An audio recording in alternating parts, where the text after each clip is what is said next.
This podcast is a very special one. It's a recording from our conference called Civic Actors in War and Peace.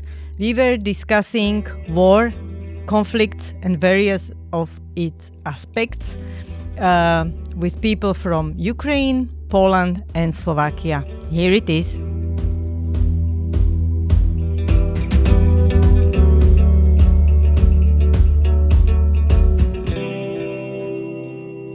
This is my great honor to have here representatives of 3 countries and also 3 sectors of the society. I would start with Mr. Igor Shynkariuk, who is here from Užhorod. And it's really a very special occasion because it's, as you know, it's not easy for a man and for a public official to get to foreign conference. And Mr. Shynkariuk is a deputy head of Užhorod region, a person who is responsible for many organizational and logistical matters which are happening now in Užhorod. And but he also has extensive experience in military and in combat as well. So he's not just public official, but also a former military person. The next, my guest is Nina Spišiak, and she has very interesting history because Nina was NGO worker and she was involved in minority rights, in research, in very as an active member of civil society and head of one of the big and influential NGO in Slovakia. But now she works in the municipality of Bratislava and coordinating humanitarian assistance and social issues by the municipality. So we will have regional level from Ukraine, municipal level from Bratislava. And last but not least, we have Tatiana Nakonieczna, who is from Poland, from Przemysl. And Przemysl, for those of you who may not know, Przemysl is a capital of Ukraine in Poland, actually.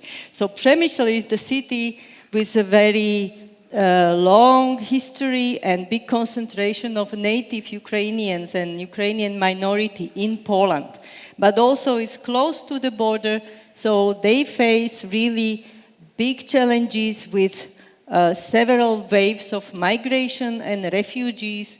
And being Ukrainian in Poland, how it feels and how it works and how is the cooperation of civil society and the government or the other sectors of the society. We will be very interested to hear from Tatiana, who is an NGO person and representative of minority at the same time. So that was quite long, but I think important introduction of our guests. So I would like to start with Igor Shynkariuk. Please, can you tell us what is the main challenge or how the Užhorod region has changed since the recent phase of war started? Because Užhorod is similar size of the city as Bratislava. That means very small. Less than 500,000 of inhabitants. But suddenly its population doubled. Suddenly from a marginal provincial region, it became a center of everything, a center of help, center of movement, and center of refugee shelter and everything. So what is the biggest change and challenge for the city and for the region from your perspective? Thank you very much for this question. A few minutes, if I can, from this panel. I wanted to thank you to all for this invitation for Ukraine and for all countries that actually here for your helping, for supporting for Ukraine. This war is very important for us. In any panel, in international panel, where we have Ukrainian speakers, we use those time to tell that we appreciate. That's very important for us. So thank you to all.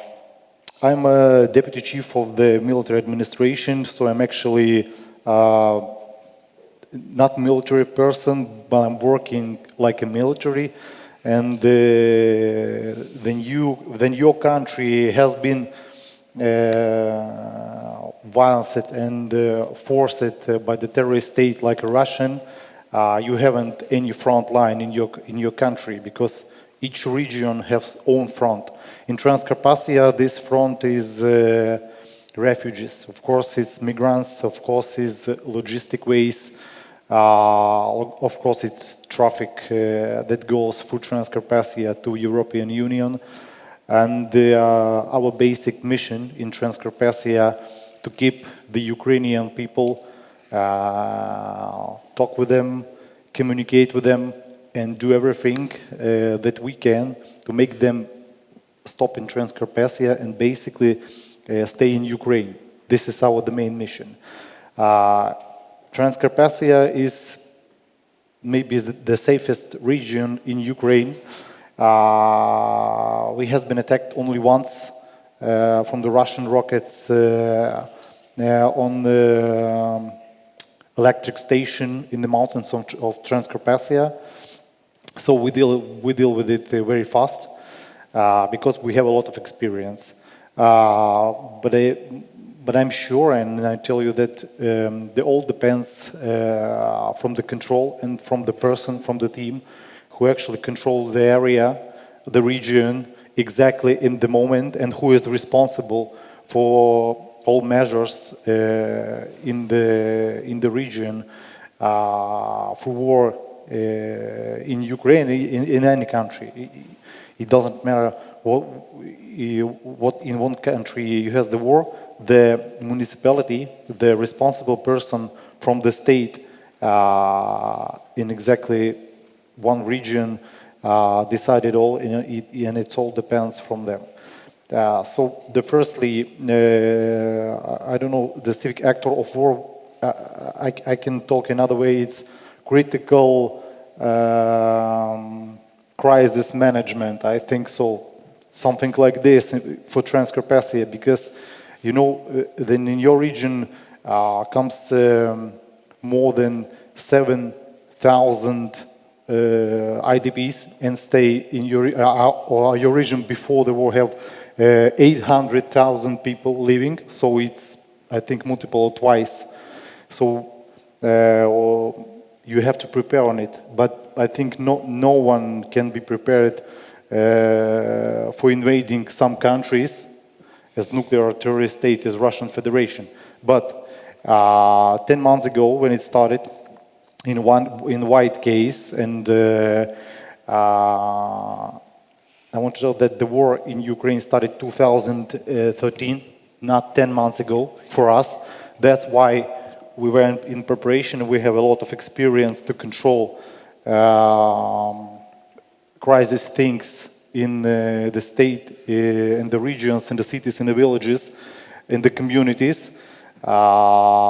We wasn't prepared on 100%, but actually our people need maybe 1 week to be prepared in 100%. So the people they're living in the trans-border countries as Poland, Slovakia, Hungary, Romania. So we have the three countries in our border with Transcarpathia. Keep our people, get them accommodation. So as we are, so they are. Wasn't prepared, but after a week or 10 days, we are gathered and we deal with it.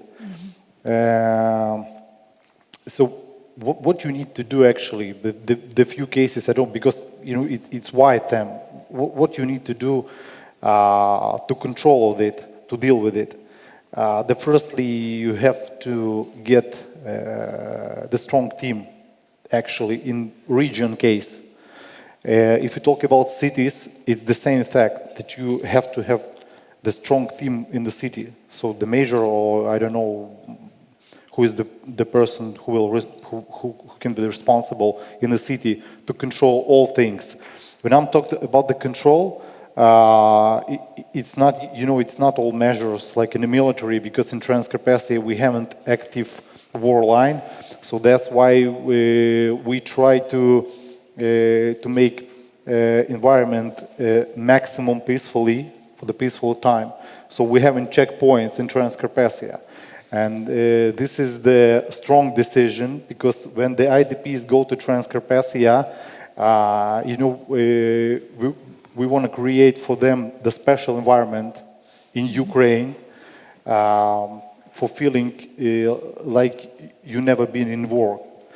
That's why we don't want to see them the more militaries as we need it, the more police as we need it, in the uniform with the weapon, but you don't have to think that we haven't them. With them, we have thousands of security officers in Transcarpathian. They wear the civil uniform, and they are everywhere.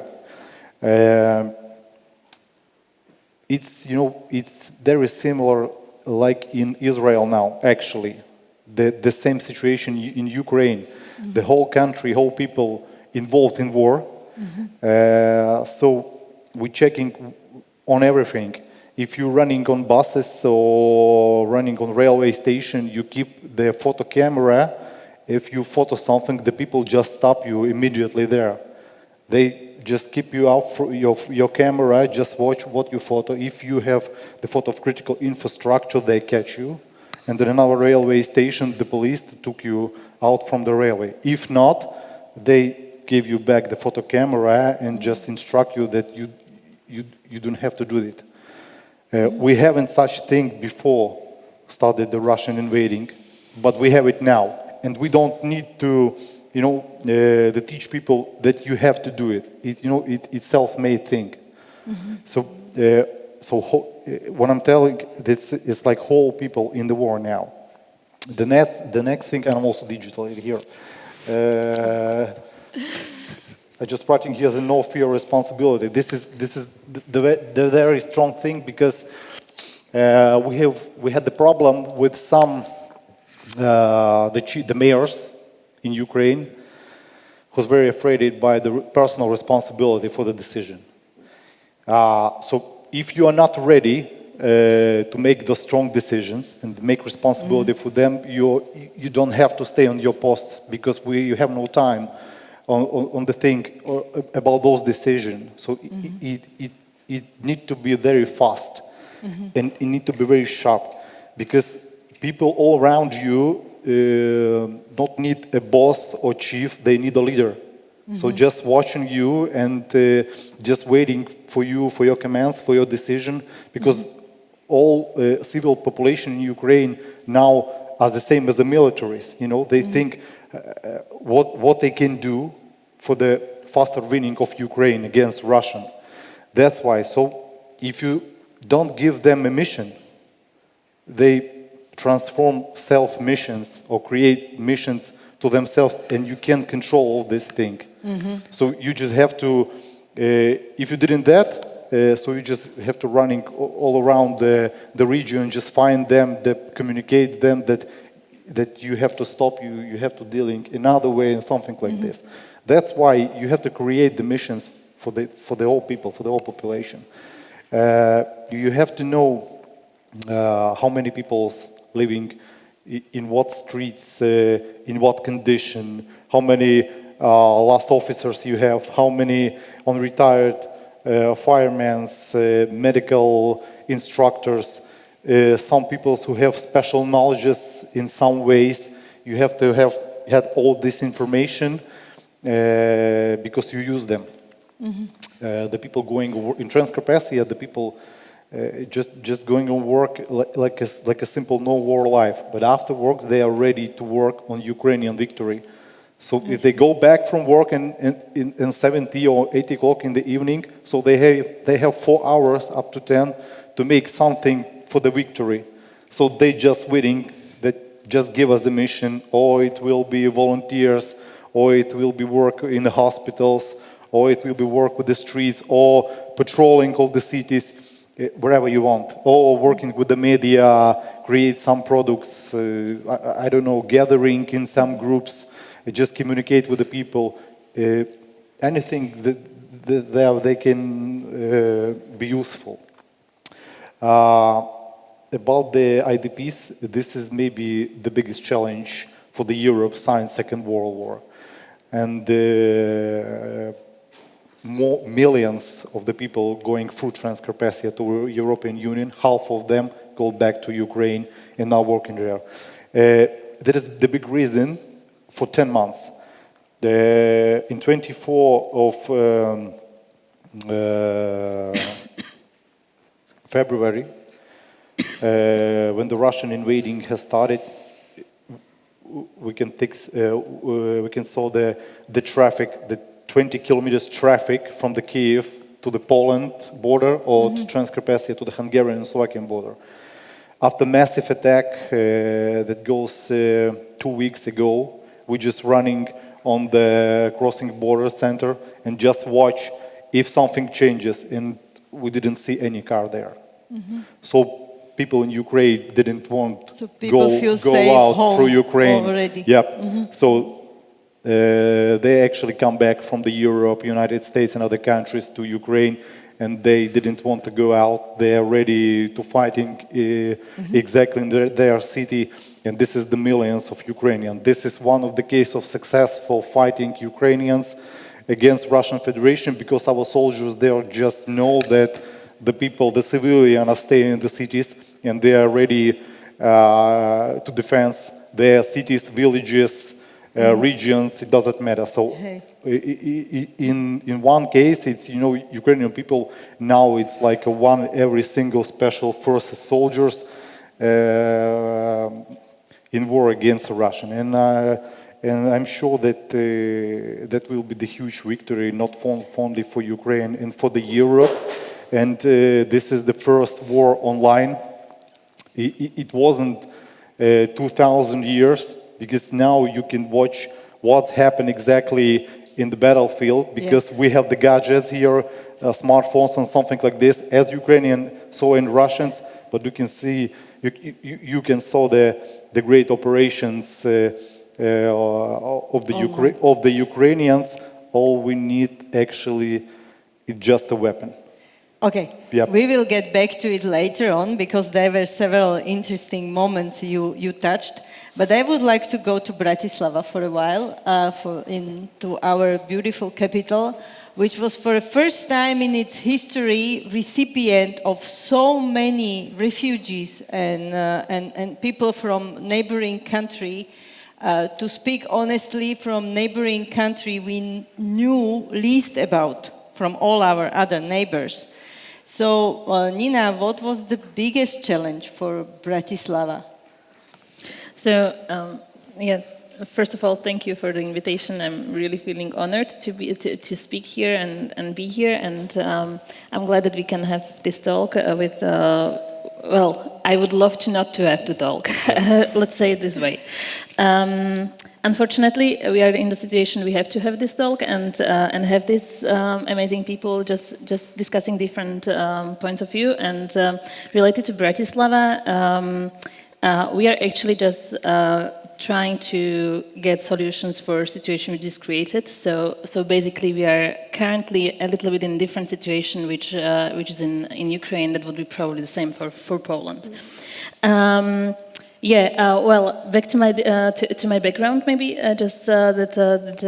why I'm talking about some of the issues from different perspectives is that I was until July, June in the NGOs, working with the city municipality in the assistance center in Botova, and before at the main station. So I had a little bit like inside view of what we were doing. So I will touch upon probably those of the topics mostly.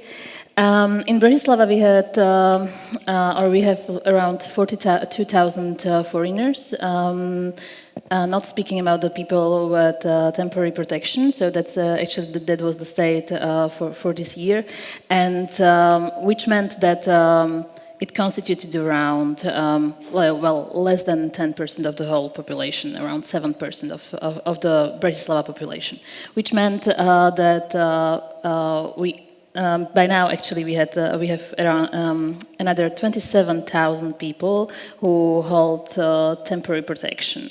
So the increase was on the city level quite huge, and it just changed a lot because currently we have 12% of the population which has a diverse background, meaning foreign background, being still foreigners, notwithstanding those who have even like other minority backgrounds.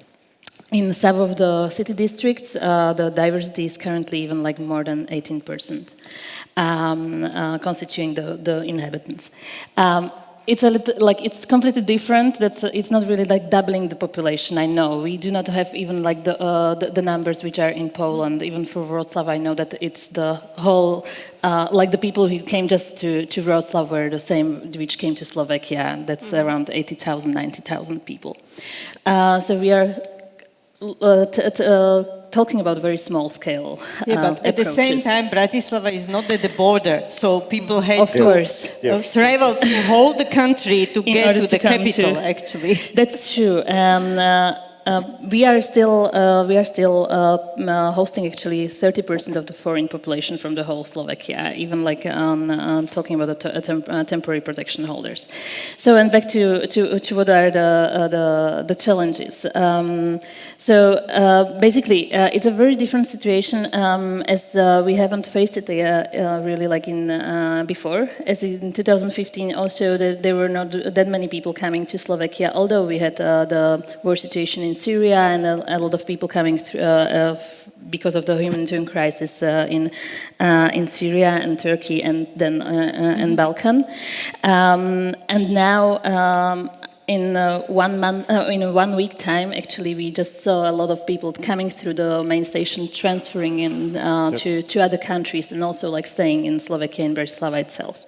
So basically, within 1 week, there was a team being on the main station, just working with just providing some social services, some information, and supporting the people who came to Slovakia in order to provide basic information, basic accommodation.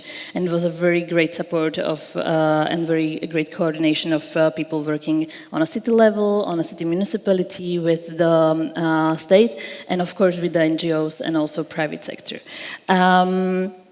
That's one of the things which we had to solve. So we had to find really like very quickly very alternative solutions, as we hadn't had any really like crisis spaces or crisis management plan for such a situation, as this was never happening before, which meant that the solutions were really like made directly on the spot. At one point, we had to somehow focus on mid-term solutions, so not really just helping just on the main station. And then there was an assistance center in Botova created actually within 3 weeks' time, which was a major achievement on the local level. The Botova is still operating, and just for information, there were around 98,000 of people transferring to Botova receiving services, which means that on a 1 week time we still have around 400 to 600 people coming to Botova, not being the not so intense. Yes, it's not really that intense, and on the other hand, also it's people who are recurringly coming back to Botova. Yes, challenges back to that.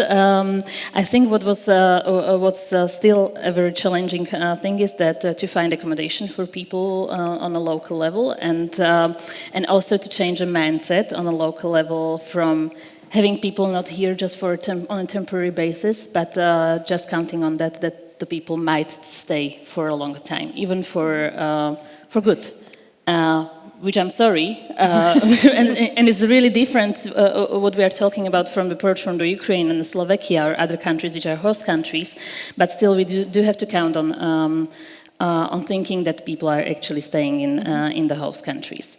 And that meant that we needed to provide different services also on local level. And then back to challenges, it was very hard to operate without any kind of support of volunteers. And on that, from that point of view, and maybe just getting back, what was actually huge and very nice surprise was that there were a lot of people who were willing to help. That was a huge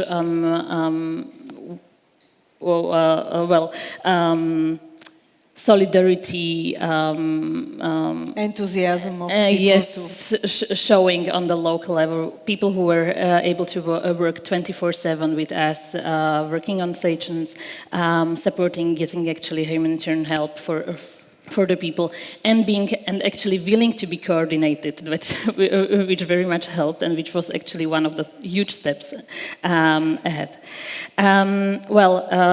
When there were talks about the stronger teams, then that's actually one of the parts that even like on city level, there were so many people coming from so many departments actually working on the topic of the not integration, but supporting the refugees coming. Coming mostly actually from the social affairs, which were coordinating the topic, and then having a crisis department manager, but also from other different fields. And then we were also able to reach actually other people from other sectors, which is one of the topics which you wanted to then address in the later talk. So let's not get in depth to that. And what I see as a major achievement, and it was also a challenge a little bit, is that the city actually started to be a little bit more diverse first. The diversity was actually not really that seen as heard, so we hear a lot of very commonly among us actually people speaking different language, which I suppose in the long term very much helps the city actually to manage conflicts, and second thing, to even like hear other people from other backgrounds and to be more acceptable towards them. And then, I think last thing which I wanted to address is that in a long-term aspect, now we have to focus more, switching from the crisis management to a management of diversity on different levels. So now we are going to have to work on the management of diversity on different levels, including education, including the social services, including the city management itself, because we are still quite homogeneous city, now actually being a lot of more diverse, coming actually, increasing diversity within the half-year time. Thank you, Nina. We will get back to some of the points, definitely. Tatiana, speaking about diversity, how it is for a native, Ukrainian by nation, but Polish citizen, to deal with this situation in the city of Przemysl and maybe in other cities as well, as you know. Yes. Let me say a few words about the background, because the background is very, very important in this aspect. Przemysl, it's not very big city. Well, it's a small city, very close to Ukrainian border. We have something like 50,000 people living there. This city, it's a very old city, and during its history, it belonged once, a long time ago, to Ukraine, then called Rus. Now it belongs to Poland, and obviously this is normal. I mean, there is no sentiments about it. No, obviously not. Why did I say about that? This is because we faced really big tensions between Ukrainians and Poles in Przemysl. Actually, our history of our two nations is quite difficult. In result, we do have tensions, and due to these tensions, we are also exposed to Russia's special services also. And we do feel it in Przemysl especially. And before the full-scale scale war.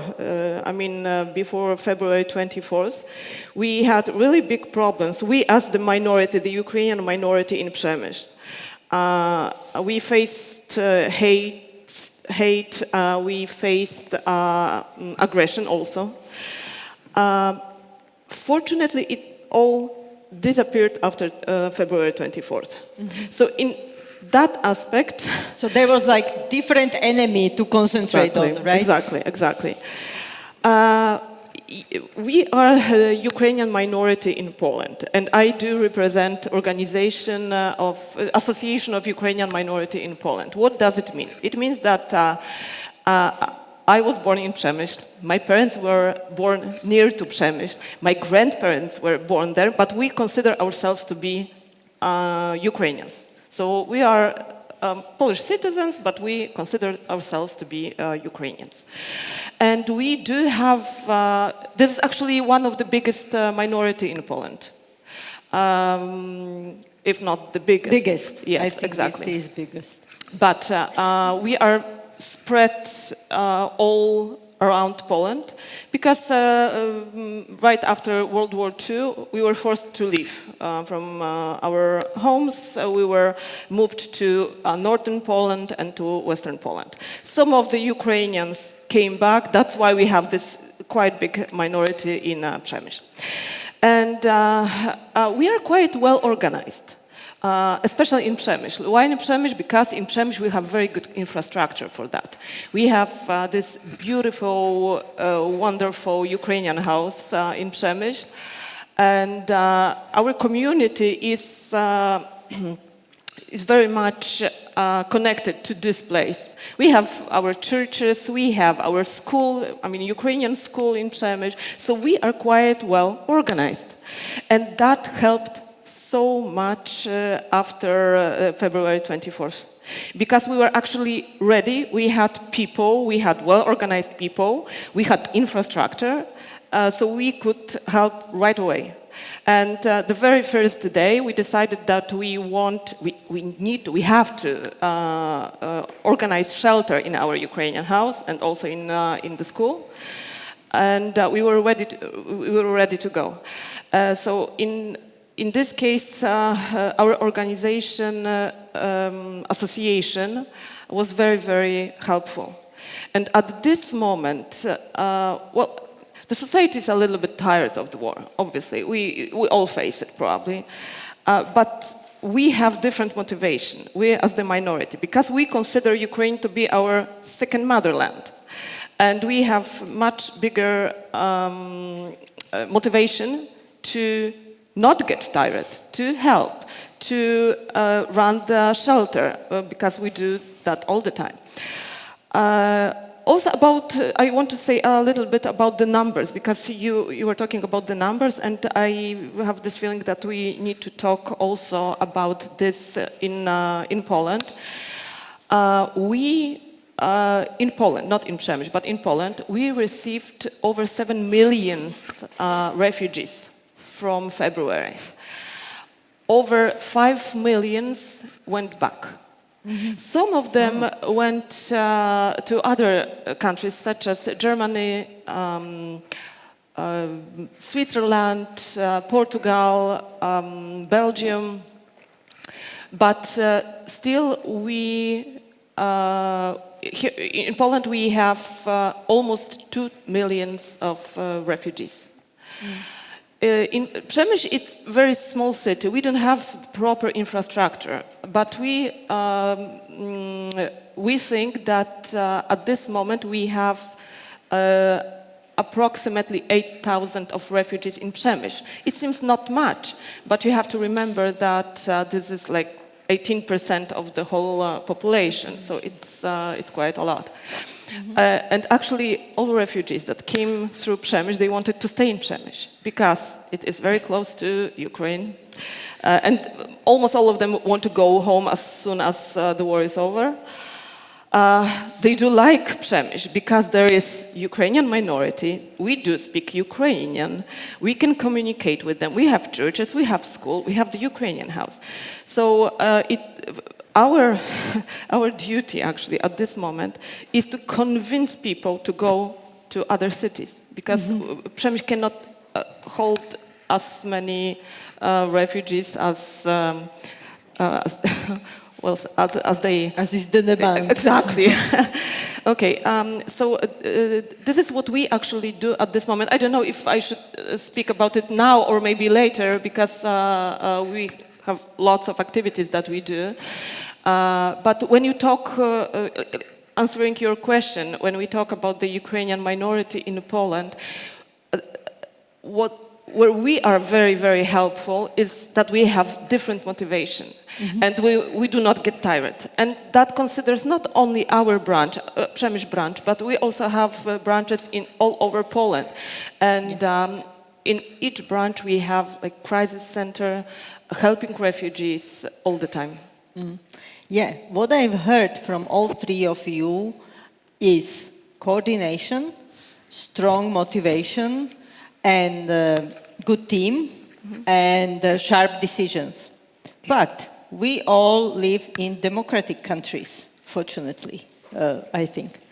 And democracy is about doubts, discussions, and people who are discontent and doubting and seeing things various ways. So, and yeah, PDCS, we like to discuss, talk, and deliberate.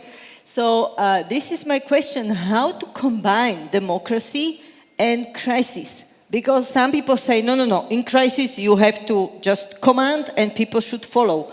But also in Ukraine, I know that you are doing hard work to keep people motivated and to really make them bear all these limits of freedom and all these limits of their everyday life. But it is also difficult in our countries, in Slovakia and in Poland, how to manage all these threats of democratic, fatigue of war, or as one can say, democratic doubts around whether it's really necessary to accept these people, whether it's really necessary to fight, whether it's really necessary to financially support so many Ukrainians coming here, whether it's really necessary to send weapons to Ukraine. Maybe we would be targeted as well. So there are many, people who maybe even because they think differently, and maybe sometimes they are actually motivated by the aggressor to present these doubts online or in person. So how to deal with it? How you manage to deal with this situation? So it's also a plan, because basically it's all based on strong and the planet communication with the environment, with the locals. Then you get the verified information for the people, for the communities. They had this information, they operate on this information, so you can discuss with them if they informed about something. If not, if you not inform the locals about what's happened, about some decision, if you're not a creator of this discussion, you will have the problem with this. We haven't the problem because we are already prepared for that. It's also some military cases in a crisis situation, because we create the verified information line, so we don't have to talk with the journalists and tell them that you don't have to speak about this or you don't have to show this thing. We just gather it, and we made a decision what's right and what's not right. So if we can talk about something, not about militaries, about war, about infrastructure and some critical things, so we didn't talk about this. If we know and we deal that we can show the information about the IDPs, the refugees, the information about I don't know, the schools, the kindergartens, the communication between international partners, something like this. So we showed this information. If we talk about that, we don't agree with the Russian propaganda, so we know this is the Russian propaganda, this is not Russian propaganda. So we haven't the people now in Ukraine, maybe they exist, but we don't hear them, who actually pronounce those Russian propaganda, you know? Yeah, but still there are conflicts among people from the east part of the country and the west part of the country, and they are historically rooted, right? That's a part of Russia propaganda, that we have the conflicts in Ukraine between two sides of the countries, and this is one of the ways of Russian propaganda to divide it Ukrainian on two sides. The right side is the pro-Russian Ukraine, the left side is pro-EU Ukraine. This is fake Russian propaganda, because I hear, there's here one of Ukrainian beautiful girls from the Kharkiv. So it's exactly near the border of the Russian, but it's Ukrainian in maximum condition. You know, that's why the difference between West Ukraine and East Ukraine is that the influence from both sides, you know, we are more informated about possibilities and about the process in the European Union that you can have cooperate with the countries in the European Union. On the right side, on the east of Ukraine, they didn't have such information, and this is the problem. Not of those people. This is the problem of the 30 years of the development of democracy in Ukraine. And now, the last 10 years, we had a great transformation, democracy in Ukraine. So all people have the great possibilities to make free information in Ukraine. Wherever you want, you can speak wherever you want, how you want. No one can catch you, no one following you, and something like this. And those people in the West can so in the Russian Federation, if they tell the people that you need to shut out, if you didn't tell them that they can speak, they will shut by the 10 years and waiting until you tell them that you can. But I'm not talking about Russian propaganda. I'm talking about really like cultural differences, because Ukraine is a diverse country. And what I'm talking about is also that with big numbers of strange people coming to the city, you cannot guarantee that they are all good-willing people. There were also, in the first phase, many people like escaping from the military service, hiding from trying to put it on wait, being put on wait list, so they remain in Uzhhorod, not in their own cities, and they were kind of, you know, like combining and thinking that, oh, maybe it will omit me and I would not have to go fight. And at the same time, there are people in Uzhhorod who were in combat, even in the first phase of war in 2014, as you were. And you cannot say that there are no conflicts, because there are people with different interests, different background, different cultural roots, and eastern part of Ukraine were much more like diverse, even from the Soviet times. So they are, you know, people who cannot speak properly the language, the Ukrainian language. So there are different cultural like values people are bringing into the city. So this diversity, as also Nina mentioned in Bratislava, that once you have like city which is kind of, you know, stabilized or more or less like monolithic, and suddenly so many people come in, you have to deal with conflicts, because we are in democracy. It can be, but it's not conflict between east and west of Ukrainians. We had the conflicts, micro conflicts between the generation. the young generation and the old generation. The old generation, the people 50 years plus from the West, they are living like in Soviet Union, in those mines. So they're going to the west of Ukraine, in Transcarpathian, for example. They firstly in their life saw the mountains of Transcarpathian. They didn't know that it exists mostly. Then they saw the culture. The people, the locals in Transcarpathian is maybe the more communicated person as in the center or in the West. So that's why we work firstly not with IDPs, but firstly with the Transcarpathian. And we just so work good. with them that you have to be quiet, you have to be more communicated, you have to create some interesting locations for them.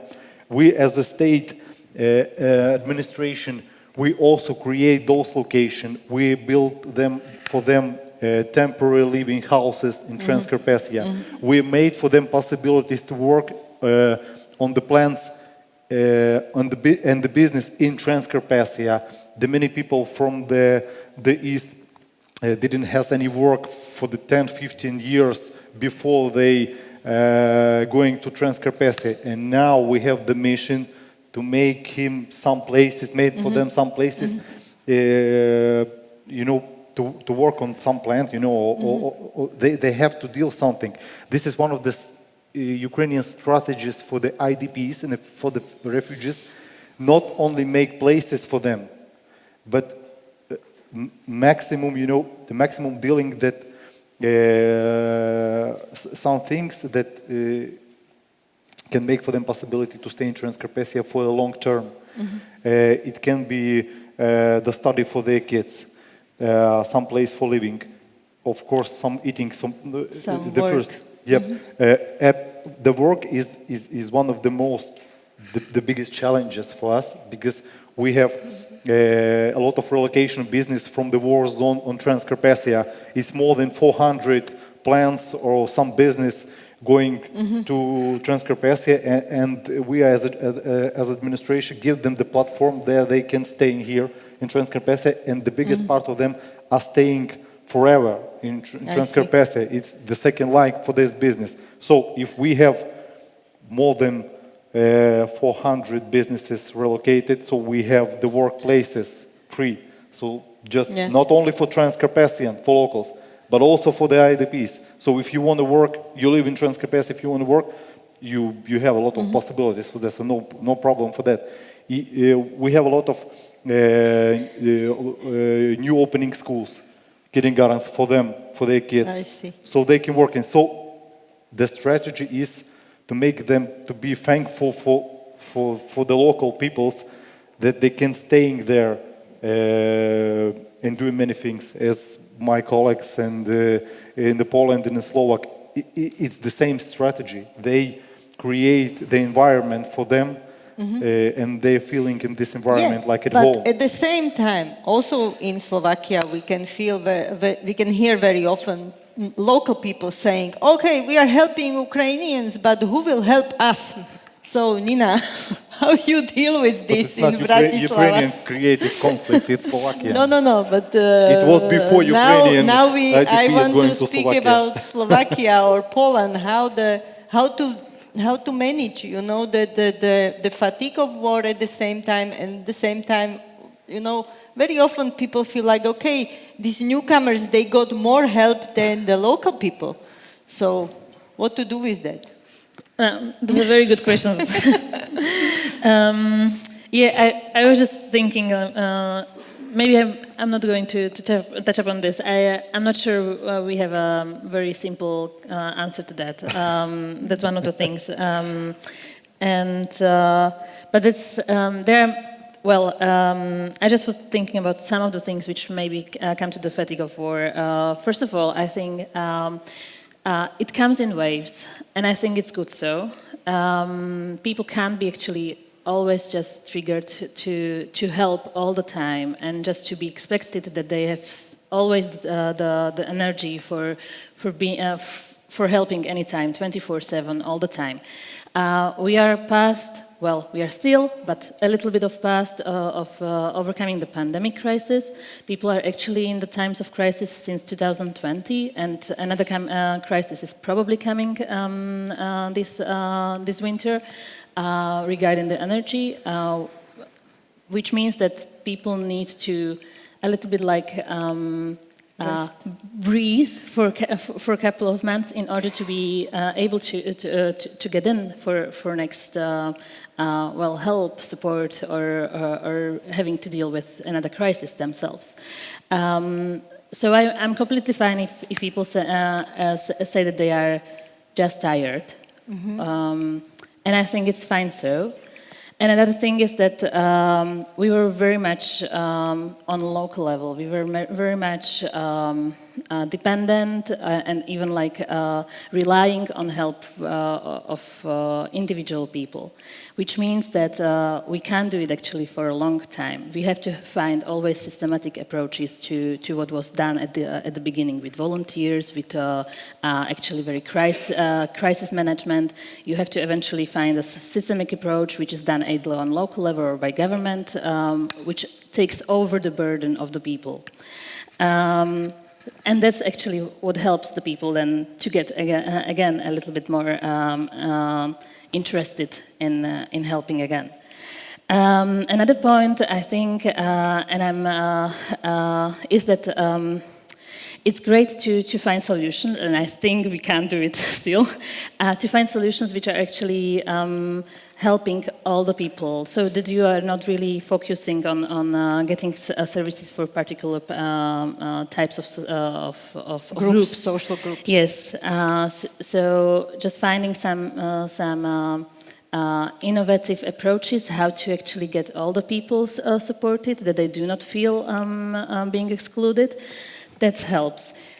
I'm not sure. I can't say that we have it. It's just like, and I know that you have definitely even better solutions. That's what I just wanted to touch upon, just to discuss. And when you were talking about maybe how to trigger, how to work with the people, is that I think we need to have examples to be followed. People like to have examples from their environments, from someone from local level, that somebody says that this is a direction we would like to follow. Discuss on this, being heard, being supported, having a platform to say that maybe this is not really a great path, and discuss it. But you are also a better expert on this than I am. And then the last thing is that I think what we do not do a lot is that we do not really hear and support the people, that we do not hear what the people are really saying. And that is actually something which might be behind, like the motivation is completely different from the people even saying that they do not want to support Ukrainian people. That there may be some different problems behind that. Yeah, so how it is in Poland, Tatiana? Obviously we do have people saying that Ukrainians take jobs from us, they have benefits that we don't, which is absolutely a lie, but we do have voices like that. Fortunately, they are very, very, there are very, very little voices like that. What I feel is very, very important, that the government speaks the same language that NGOs do, that we do. And until now, it is okay in this matter. So we have the president, the prime minister, the government saying, yes, the refugees are welcomed. They say it, they do different things, but still they do say that, and this is very strong voice. And we see president going to Ukraine, speaking with president of Ukraine, and this is very positive thing, and people do see it. And fortunately, we do not have many negative voices. We don't have huge trolling as we used to have before the full-scale war. So this is very, very important that government speaks this way. I give you an example from our city, Przemysl. We have this president who, let's say, does not like Ukrainians. No, he doesn't. But when the full-scale war started, he was very, very helpful. Very. We have to admit that. But then, about a month ago, he made this post on his Facebook that he has noticed that Ukrainians are coming here only for the benefits and then they are going back. And he started huge discussion, huge. So it is enough to do this and you have the fire. Fortunately, it now disappeared, but I just want to show you how important it is that the government, the self-government, the local government, but also the government of the country speaks the proper way. And people will follow. I also would like to say now what we do in order to not have conflicts in our city. Mm-hmm. Because we as the organization, we decided to organize lots of cultural events, workshops, concerts, stuff like that, where we invited refugees to run such workshops, to organize concerts, to give classes, like singing classes, and everybody is welcomed. So we have both Poles and Ukrainian minority who can attend these courses, concert classes, workshops and stuff. So this way we show the Ukrainian culture and we show our community, our local community, that refugees are very valuable people. And this is what we do, and this really works. So we will continue that. Fortunately, we do have very great partners because we started partnership with huge NGOs such as Oxfam, PAH, this is Polish huge organization, Avas, DRC, and they help us to realize this program, and it really works in our case. Yeah, and it makes people busy. Yes. And this is something similar what Igor was mentioning, that when you make people busy and you give them some tasks or some program, that may help to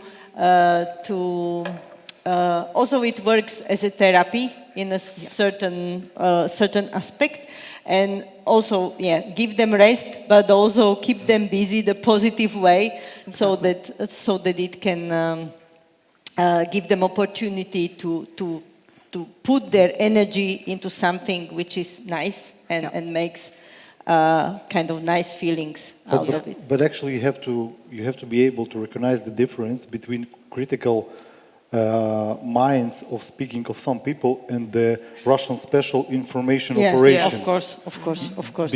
Because we know how it's work in the European Union.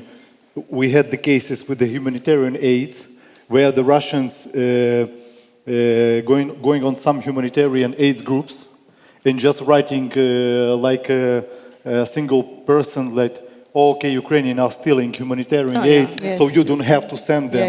And that was the huge information operation, and we saw how it works. So how much minimized of humanitarian aid those actions of Russians. That's why in many cases it's not civil conflicts or some minds of the single person.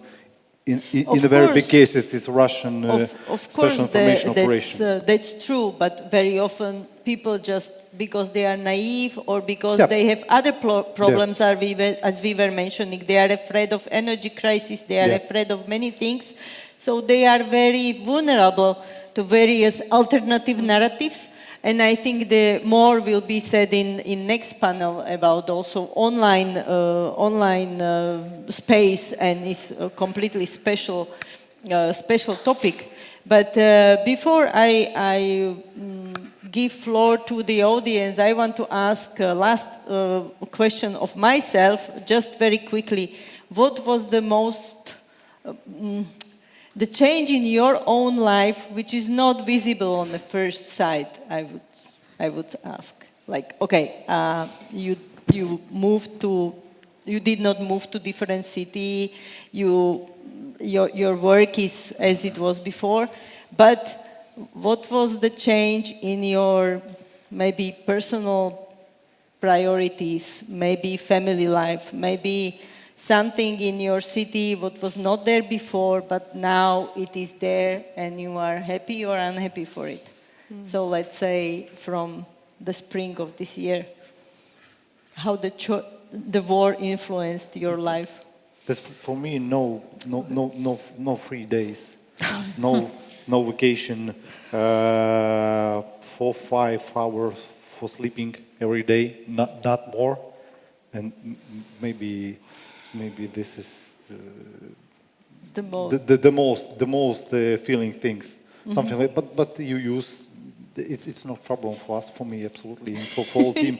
That's the standard procedure, but for many people in Ukraine who actually involved in some cooperation, some actions with this, no vacation, no free time, no holidays, nothing like this. Yeah, that's why. It must be difficult.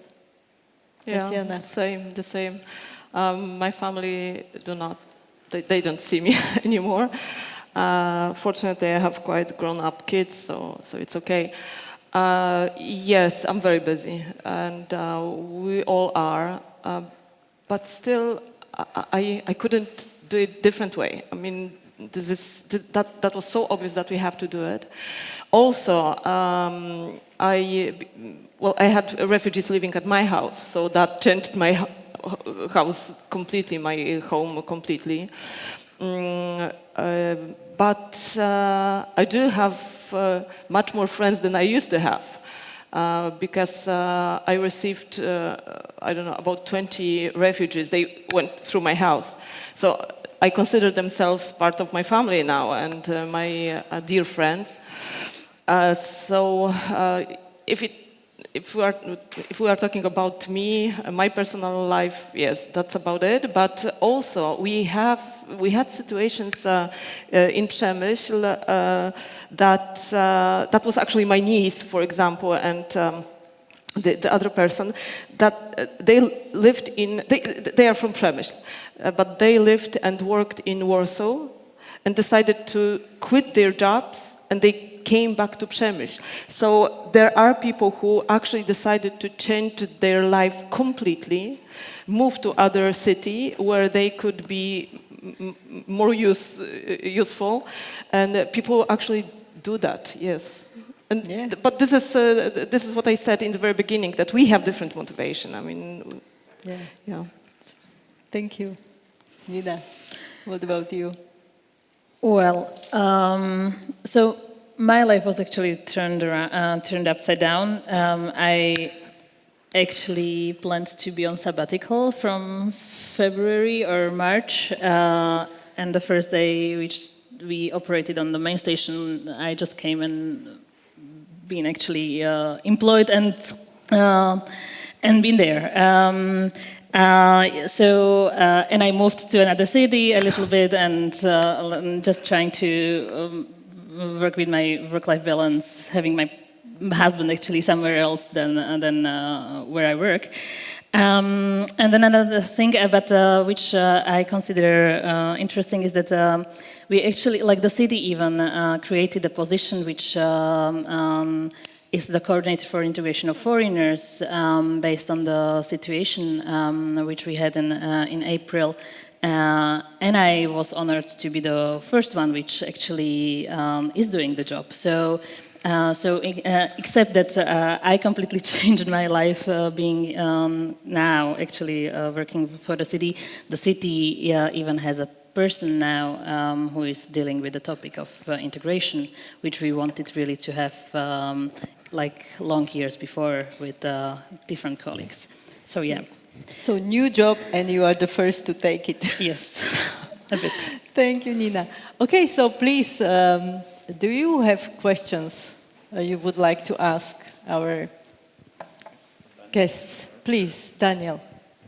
Thanks so much, and it's been really illuminating to hear from you all, so thank you so much for sharing your perspectives. My question is to Nina, actually, because obviously of your work at the Central Station and all of that cooperation that was demanded. What would you say are the key lessons? This is an operation that was set up almost overnight.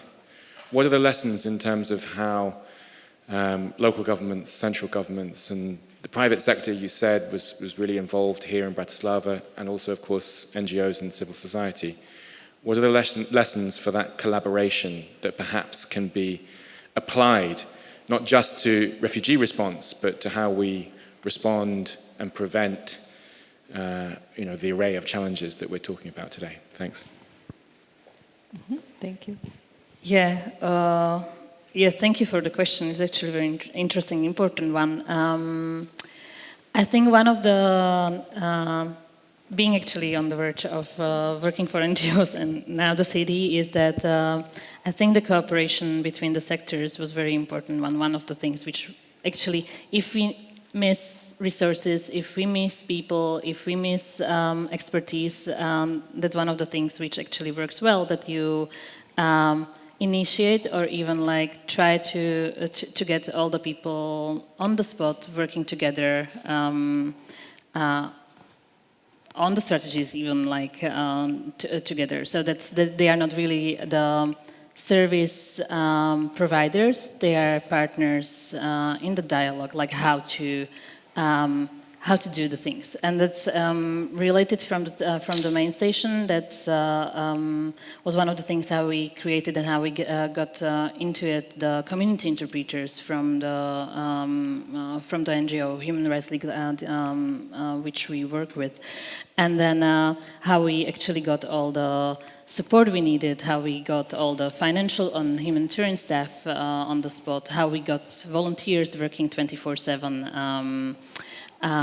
And helping. So one of the things is that, and that you have actually the contacts. I think that's the one of the things, that you really know the people around. And that's what we need on the city level. That's what we need also in the sector. That we really talk a lot. I know that this is the standard answer. I'm sorry, but that's the one of the things. Yeah, actually, Slovakia is pretty tiny, small country, yes. So everybody knows everybody. That's advantage in this case.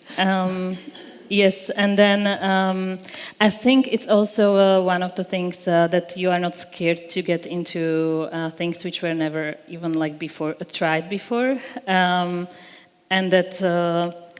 And Botova was that, we got a space created and running in 3 weeks' time, less than 3 weeks' time. I think that's, everybody would say before, like, that's not possible. That's impossible completely. So not afraid of going for impossible things, but that's what you need, actually, a very strong team, and where you need a team which has a vision, that we are actually doing it. I think that's helped a lot, that we had a lot of people who were actually just very much engaged and would do everything just to get the things done. And then, and actually back to what Tatiana was saying, I think very much helped that we had city management and everyone actually talking positive narratives, that we need to do it, and that we actually need to, that this is actually what the local level or city has to do, and that's that everybody got support actually.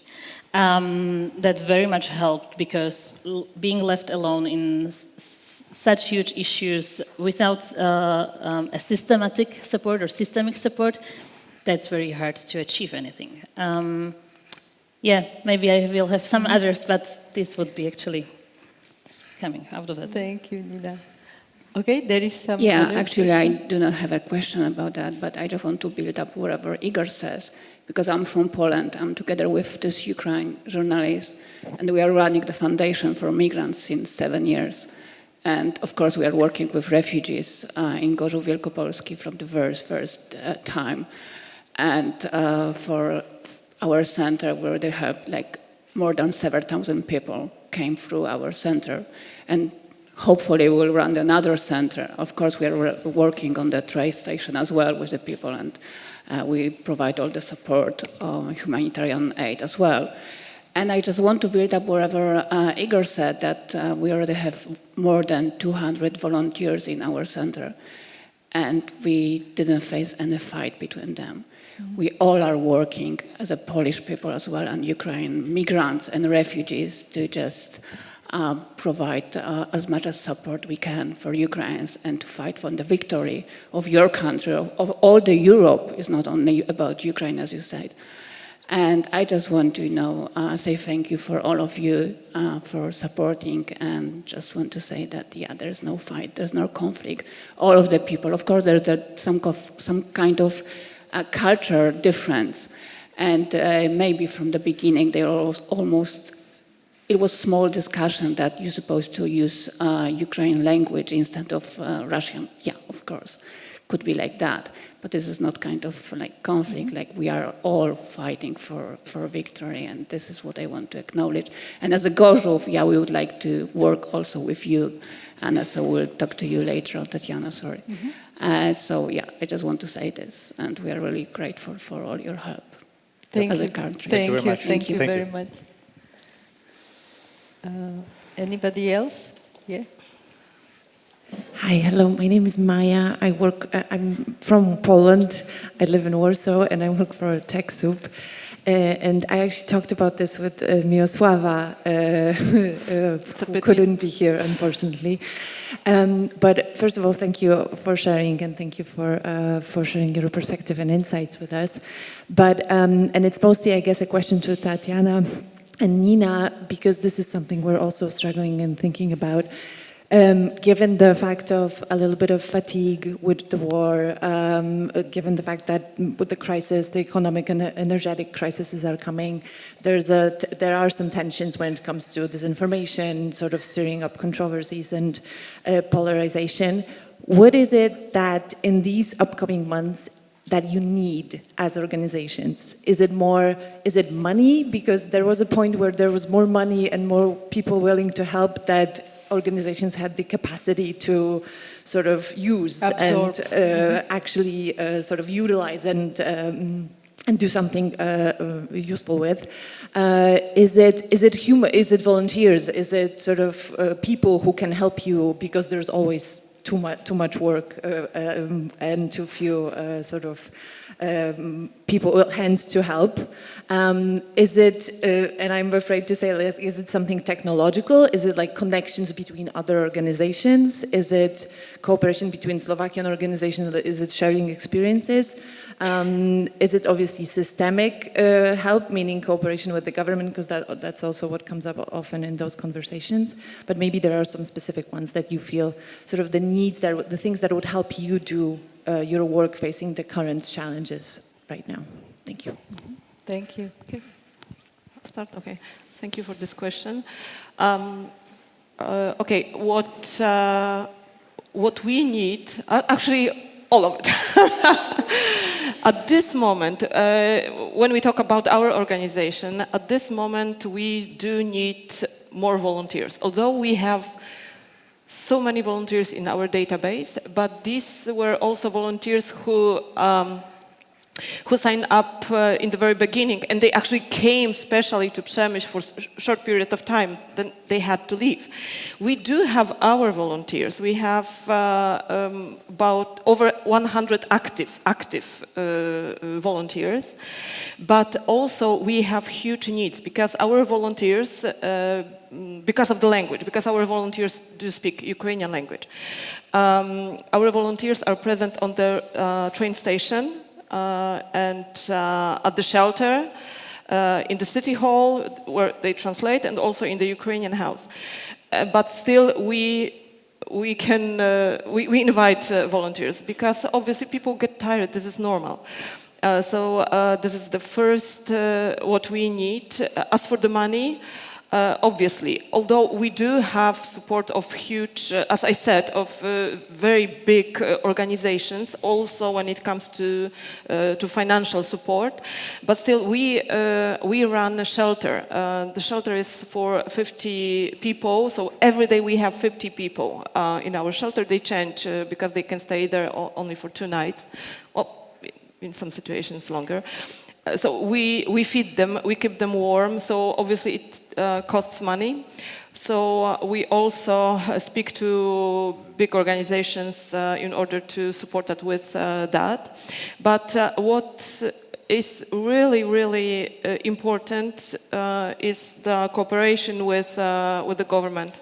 And well, sometimes it is better, sometimes it is worse. We have this feeling that there is not enough activity before winter. Because we are, I don't know, we haven't said that probably, but we expect now a bigger wave of refugees because of winter, because of cold. Well, at this moment it's not bad because the autumn is quite warm, but very soon we expect much more refugees, and we have this feeling that there is no discussion about that in our government, in our country. So I think if we need something, that would be it. We do cooperate with other NGOs, but we can still make friends with others. So I will be happy to talk to you during the break, because if we did not cooperate, we wouldn't do as much as we did, actually. We have great help from other NGOs, such as, I don't know, Homofaber. I don't know if you heard about this organization, PAH, obviously. So yeah, that's about it when it comes to, Thank you, Tatiana. to my case. Mm-hmm. Yeah, I will try to be brief. We obviously need finances. Who doesn't? In terms of coming winter, financial support, even like support from government, financial included, would be really one of the things which would help. Maybe a little bit better information channels on different levels, that we really share information and know like who is doing what and what we can expect and what we can share also among our networks. From internal perspectives, we would definitely, we would work better if we even coordinate ourselves better with all the other actors. But that's very much dependent on the capacities which we have. But that's actually also ongoing. So systemic share of information is one of the things which very much helps. And other things, we do not really know what winter brings, which is, I would say, like wishful thinking would be to know what comes. That would be great. Otherwise, we are in uncertain times, and that's for what the conference is for, just to prepare us for the just be resilient more for these uncertain times. So I think that would be nice to have and to have. Thank you. Igor. That wasn't questions for me. But that was the last question from the audience. So what do you really need let's say not as a country, we need only but weapons. as a region. Only weapons. Okay, only weapons. Just give us a weapon. Okay. Military person is just, And about the multiplying of the migration, it all depends from the Russian attacking system of the energy system of Ukraine. Yeah. If we'll have some defense weapon, it wouldn't have some multiplying of migration, because we have all infrastructure that we need. If not, they're bombing our energy structure.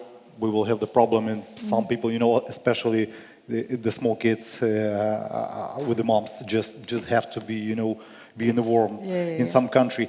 It can be also the Transcarpathian, because we have the one energy line with the European Union, and we have the energy from the Slovakia, not from the other side of Ukraine. So that's why if some infrastructure will be destroyed in Transcarpathian, we will have the People energy. will come to... So of course we have a lot of work. We are now actually on preparation to meet those refugees exactly in Transcarpathian.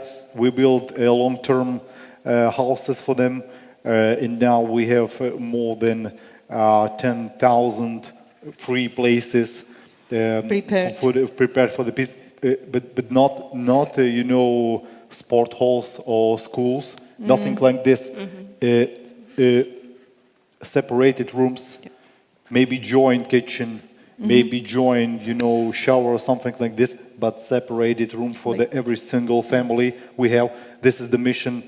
That was the mission from the President Zelensky to any governor of any region, to build those long-term houses. So that's why Transcarpathian, one of the leaders in Ukraine, in this case. So all we need just defense or attacking weapon. Okay, thank you. Just like this. Thank you very much. Thank you, all of you, for interesting insights, and maybe really let us hope that it will be as short as possible, all this war and all problems related to that. But even however it takes and however long it takes, we will do our best to be prepared and to react as good as possible. Thank you very much, all of you. Thank you very much. Tatiana Nakonieczna, Igor Shynkariuk, and Nina Spišiak.